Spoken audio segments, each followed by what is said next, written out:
గాంధీ భవన్ ప్రజావానికి దూరమయ్యారా? అధికారంలోకి వచ్చిన కొత్తలో నిత్యం ప్రజావానికి హాజరైన మంత్రులు ఇప్పుడెందుకు పట్టించుకోవడం లేదు?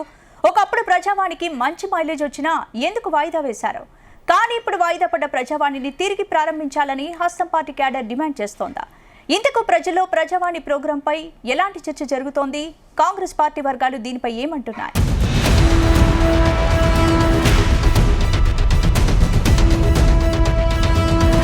తెలంగాణలో కాంగ్రెస్ అధికారంలోకి వచ్చి 2.5 ఏళ్లవుతుంది. ఎన్నికల్లో భారీ గెలుపు తర్వాత కాంగ్రెస్ నేతలు ప్రజా సమస్యలపై దృష్టి సారించారు. ఇందులో భాగంగా గాంధీ భవన్ లో ప్రజా సమస్యలు నేరుగా తెలుసుకునేందుకు టీపీసీసీ చీఫ్ మహేష్ కుమార్ గౌడ్ గాంధీ భవన్ లో ప్రజావాణి కార్యక్రమానికి శ్రీకారం చుట్టారు.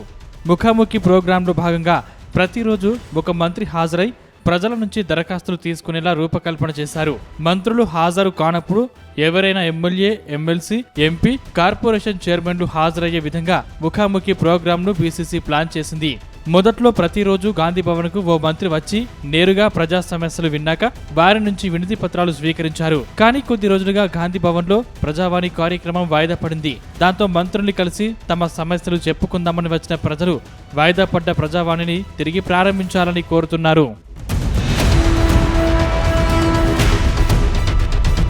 ఇప్పటి వరకు గాంధీ భవన్ లో నిర్వహించిన ప్రజావాణి కార్యక్రమానికి ప్రజలు, కాంగ్రెస్ కార్యకర్తల నుంచి మంచి రెస్పాన్స్ వచ్చింది. కానీ ప్రజావాణి కార్యక్రమాన్ని కాంగ్రెస్ నేతలు కొన్ని సందర్భాల్లో వాయిదా వేస్తూ వచ్చారు. TPCC chief Mahesh Kumar Goud, incharge Meenakshi Natarajan ఇద్దరు జనహిత పాదయాత్ర చేసినప్పుడు ఓ వాయిదా పడింది. తిరిగి మళ్లీ ప్రారంభమైంది.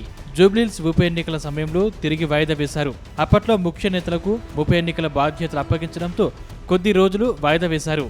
ఆ తర్వాత స్థానిక సంస్థల ఎన్నికలు రావడంతో మరోసారి ప్రజావాణి వాయిదా పడింది. తిరిగి ప్రజావాణి కార్యక్రమాన్ని టీపీసీసీ మొదలు పెట్టలేదు. ప్రస్తుతానికి రాష్ట్ర మంత్రులు గాంధీ భవన్ వైపు కన్నెత్తి చూడట్లేదు. దాంతో ప్రజావాణి కార్యక్రమం ఎప్పుడు మొదలవుతుందా అని అటు ప్రజలు, ఇటు కాంగ్రెస్ కార్యకర్తలు ఆశగా ఎదురు చూస్తున్నారు. అటు ప్రజావాణి ద్వారా కాంగ్రెస్ క్యాడర్ కైనా లాభం జరుగుతుందని పీసీసీ వర్గాలు చర్చించుకుంటున్నాయి.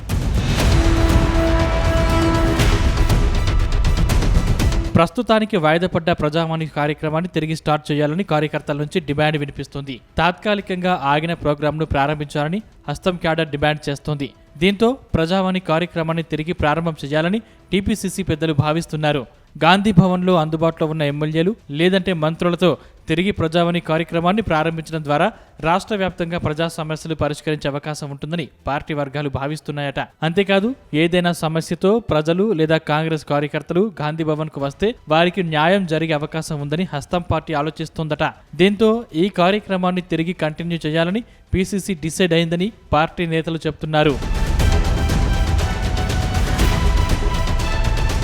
మొత్తం మీద ప్రజావాణి ప్రోగ్రాం ద్వారా వచ్చే ఎన్నికల్లోనూ కాంగ్రెస్ పార్టీకి లబ్ధి చేకూరే అవకాశం ఉన్నట్లుగా అధికార పార్టీ నేతలు అంచనా వేస్తున్నారు. అందుకే వీలైనంత త్వరగా ప్రజావాణి కార్యక్రమాన్ని తిరిగి ప్రారంభించే యోచనలో ఉన్నారని తెలుస్తోంది.